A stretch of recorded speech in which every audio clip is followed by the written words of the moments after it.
Well, hi everyone, and greetings from Northern Michigan. This is Bob the Science Guy. I'm taking a little break from my little break to make this video about a subject that seems to be on the minds of everybody, and that's Antarctica and the Antarctic Treaty. If you've ever wondered the background of this or what it actually involves, this is going to be the video that'll tell you.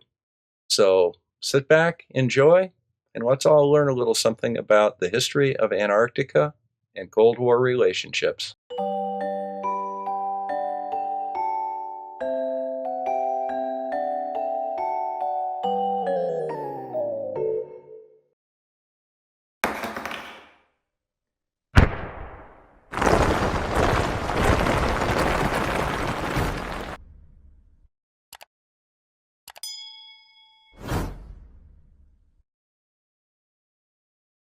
You know, this is as good a definition as any for the term deterrence. It's defined as the prevention from action by fear of the consequences. Deterrence is the state of mind brought about by the existence of a credible threat of an unacceptable counteraction. Well, as I mentioned in my last video, I'm out for a class right now, and this happens to be the subject of a paper that I wrote for that class, and I thought I'd share some of it with you. Deterrence has three basic parts to it, and I'd like to illustrate that with a little story. Say my daughter and I decide to get in the airplane and head down to Jackson for a $100 hamburger, a little father-daughter time. But it's a beautiful day, it's VFR. I don't happen to check any of the TFRs or the NOTAMs before I leave. Now, on my flight path, I'm going to pass directly over Michigan State University. And I figured it'd be a great time to just point out my old alma mater to my little girl. Unfortunately, it's game day. More unfortunately, turns out the president is a Spartan fan and happens to be attending the game. Can you see where this is going? Well, hi there. Where did you come from? Now, if you look out the window of your little Cessna and you happen to see two of these guys sitting right there, it might be a really good idea to get on 121.5 and maybe have a chat with them, because they really want to talk to you. But say you don't. What's the next thing that they do? They roll up on the side just to make sure that you really understand they're carrying missiles. This stuff is about to get real. You need to get on the radio. Okay, so this is the first step of an effective deterrence, and that is a credible threat. The second step is the consequences of what happens if you continue your action.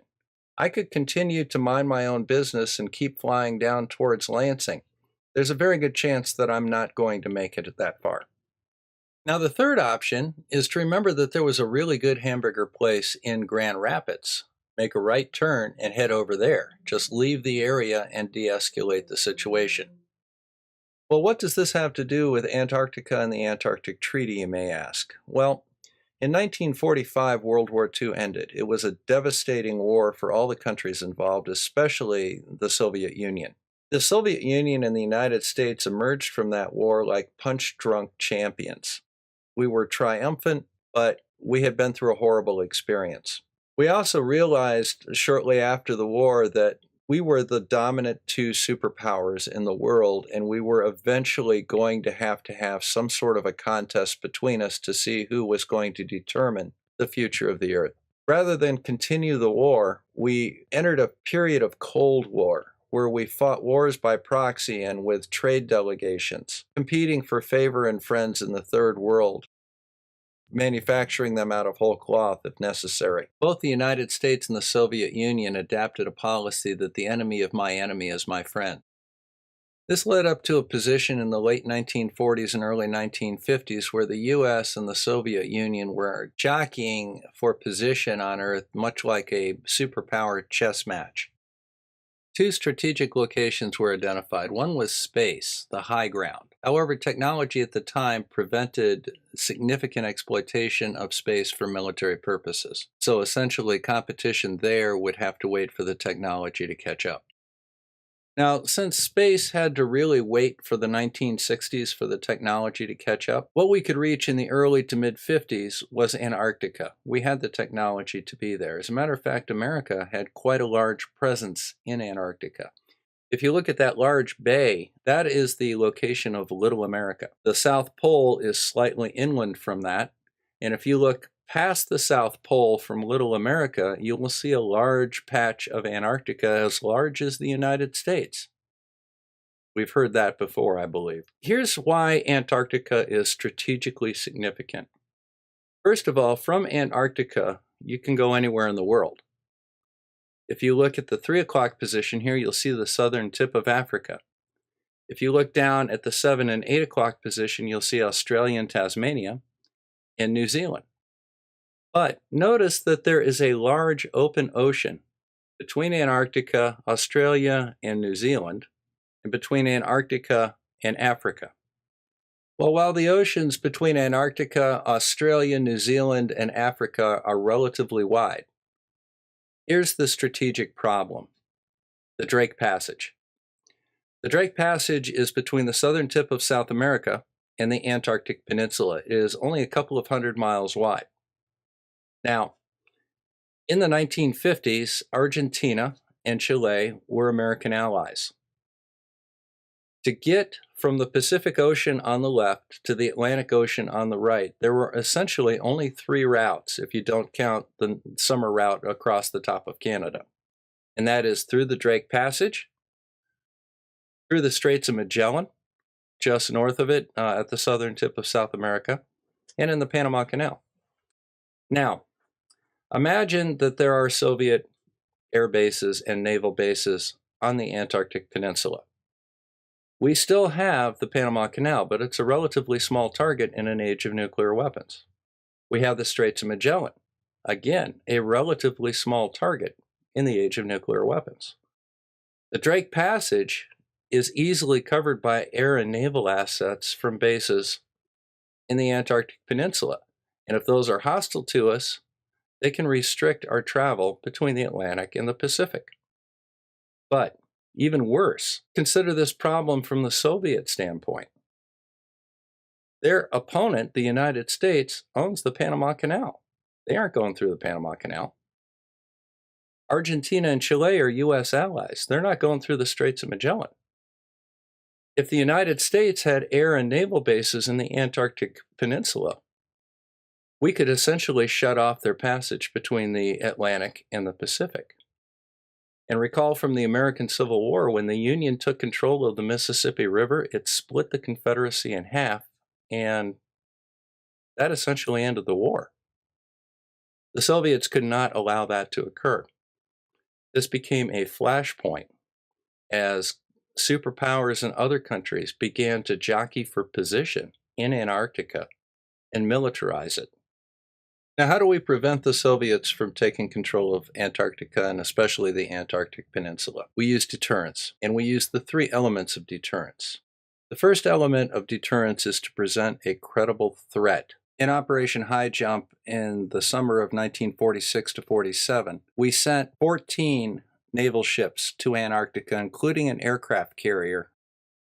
This carrier task force was sent to Antarctica not to hunt secret Nazi bases or wipe out the last of the Tartarian Empire. It was a very public display and a show of force to demonstrate to the Soviets that Antarctica was well within our reach. We could project power there, and we could literally occupy it at any time of our choosing. Okay, let's say that the Soviets ignore the show of force, the first stage of deterrence, and they go ahead and they set up a naval base and a couple of airstrips on the Antarctic Peninsula. Now the second stage of deterrence comes in. You may have won a round, but you're not going to enjoy it. Because in this case, you're going to have company, and lots of it. Antarctica is closer to South America and friendly territory than the Hawaiian Islands are to the west coast of the United States. We would probably have a dozen bases set up in short order around the continent of Antarctica and around their base on the Antarctic Peninsula. And every Friday night, there would be a low-level Mach 2 pass over their officers' club. And every Saturday morning, there would be a tongue-in-cheek letter of apology from one of a dozen air base commanders in Antarctica, apologizing for the errant flight. And quite frankly, if they so much as shot a BB gun in the general direction of the aircraft, recall that Eisenhower was president and Curtis LeMay was head of the Air Force. It would not have worked out well. Now, at the beginning of the video, I said that there were three basic principles of deterrence. The first one is a very public and credible show of force. That was what Operation High Jump was. Nothing else. The second is, okay, so you go ahead and do it anyhow. Good for you. You're not going to enjoy it. This is our neighborhood. The third principle of deterrence is give them another option. Is there something that is more mutually beneficial that we could do other than fight a war over penguins? And that was the Antarctic Treaty. You know, there seems to be some controversy over what the Antarctic Treaty actually says. It's a very short document. There's only 14 articles. Let's just go over them and see exactly what it has to say. Now, Article 1, as you would be expecting, no military activity, no military occupation, no military maneuvers, no testing of weapons. You can have a few troops here and there just for local security, but you're not going to be fortifying or militarizing the continent. That's it. Everybody agreed to it. Now, Article 2 refers to the International Geophysical Year. That was 1957 to 58, the year before the treaty was worked out. During the International Geophysical Year, scientists from all over the world studied the Earth to learn more about it and exchanged scientific information and did cooperative studies. It was kind of cool. Now, in Antarctica, one of the Russian meteorologists spent the winter at Little America, and one of the American meteorologists spent the winter with the Russians. We all sat around the campfire and sung Kumbaya and talked about how great science was, and everybody wanted to go ahead and continue that. Now, Article 3 is actually kind of an interesting article. It says that all science in Antarctica will be coordinated amongst the different powers. We don't want to duplicate efforts. We want to sit down and do studies, for example, that need to be done at several different locations at the same time. There needs to be some coordination. We want to be able to exchange personnel with the other stations. Antarctica doesn't belong to anyone. Science does not belong to any one nation. Any findings from Antarctica need to be shared with the United Nations and the world. Very noble idea of what science is. Now, Article 4 has to do with the 7 nations that claim territory in Antarctica prior to the treaty. It says that by signing the treaty, you're not giving up those claims. You're not enforcing those claims either. They'll be left for a later date. Now, the important thing is that the Russians and the United States both did not recognize anyone else's claims in Antarctica. We reserved the right to make our own, but we chose at this time not to make claims of land in Antarctica. Now, Article 5 is a fascinating aspect of the Antarctic Treaty. Most people consider the Antarctic Treaty the first arms control treaty between the United States and the Soviet Union. Antarctica is to be a nuclear-free zone. You will not detonate weapons there. You will not dispose of materials there. Nukes just stay out of the entire continent, and everybody agrees. Article 6, the Antarctic Treaty covers everything south of 60 degrees south latitude. It does not interfere with freedom of navigation of the high seas. That's it. Now, Article 7 has a couple of parts to it. It's mostly concerned with the fact that all parties of the Antarctic Treaty have a right to inspect the facilities, personnel, military, weapons, anything that is introduced to Antarctica by any other party. They can do aerial reconnaissance to make sure that they're being honest. But this is an interesting section right here, Section 5. All expeditions to and within Antarctica on the part of its ships or nationals, and all expeditions to Antarctica organized in or proceeding from its territory. They have to tell everybody else who's coming to Antarctica.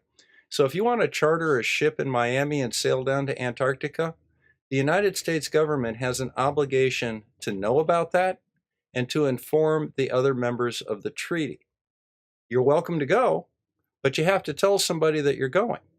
Now, just as an aside, there's no 911 in Antarctica. If you go to Antarctica, you are responsible for making arrangements in advance for your own rescue should it be needed. There are no doctor's offices or emergency rooms there.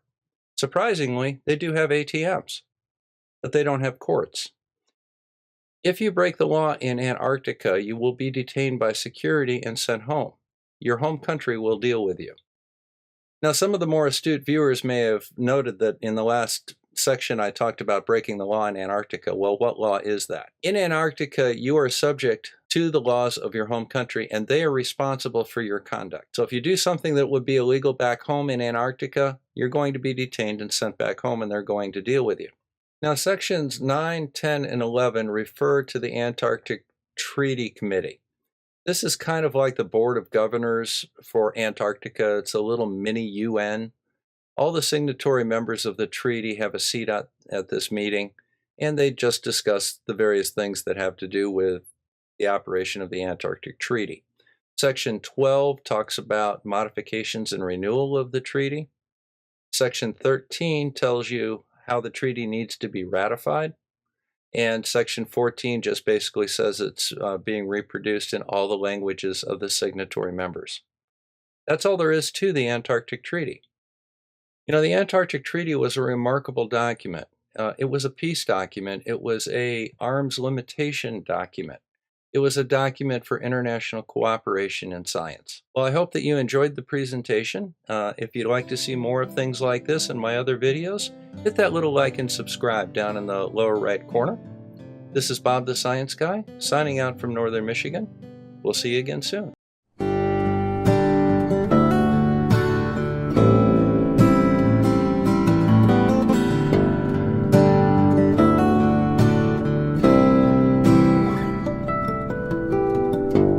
Mama, please make them hear me, or I can't teach them anymore. This rabbit hole's too deep for me. Feel my brain getting real sore.